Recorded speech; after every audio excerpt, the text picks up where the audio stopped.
రైతులు మంచోళ్ళు, మా శంకర్ ఇంతకుముందే చెప్పిండు, రైతులు అమాయకులు మంచోళ్ళు, ఏం చెప్పినా నమ్ముతారు, నమ్మి మోసపోతూ ఉంటారండి. నిజమే, రెండోసారి అదే జరిగింది అధ్యక్ష. మొదటిసారి మోసం చేసిన పాపం, మొదటిసారి ఏమైందో లే, మరి రెండోసారి అన్న, మొదటిసారి దావతులలో సార్ మర్చిపోయినాం, రెండోసారి అన్న గుర్తు పెట్టుకొని చేస్తాడేమో అనుకొని రెండోసారి నమ్మి మళ్ళీ అధికారం ఇచ్చింది అధ్యక్ష.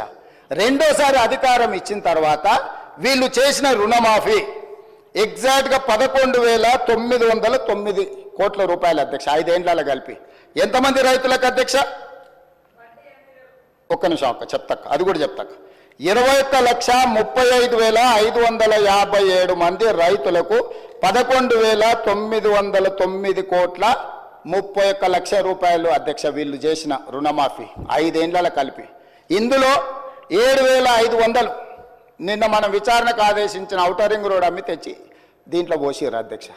కాంగ్రెస్ పార్టీ కష్టపడి సంపాదించి లక్షల కోట్ల రూపాయల ఆస్తిని తయారు చేస్తే అర్ధరాత్రి పూట అప్పనంగా అమ్మేసి అవి తెచ్చి రైతుల ఖాతా, ఆఖరి నిమిషంలో రైతుల ఖాతా వేసి వీళ్ళు చేసిందంతా 11,909 కోట్ల 31 లక్షల రూపాయలు అధ్యక్ష. ఇందులో మిత్తి ఎంత పోయిందో తెలుసా అధ్యక్ష? 8,515 కోట్ల రూపాయలు కేవలం మిత్తికి పోయింది అధ్యక్ష.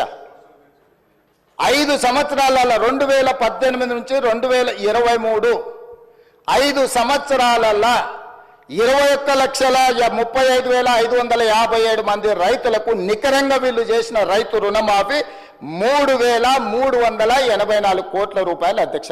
ఇది వాస్తవం, ఇవి నిక్కచ్చి లెక్కలు. నిజం చేదుగా ఉంటుంది, ఆ నిజాన్ని మింగడానికి వాళ్ళకు ఓపిక కావాలి, ధైర్యము కావాలా. మీరు చేసిన రెండవ విడత రుణమాఫీ 5 సంవత్సరాలలో 11,909 కోట్ల రూపాయలు అయితే ఇందులో మిత్తికి పోయింది 8,515 కోట్ల రూపాయలు.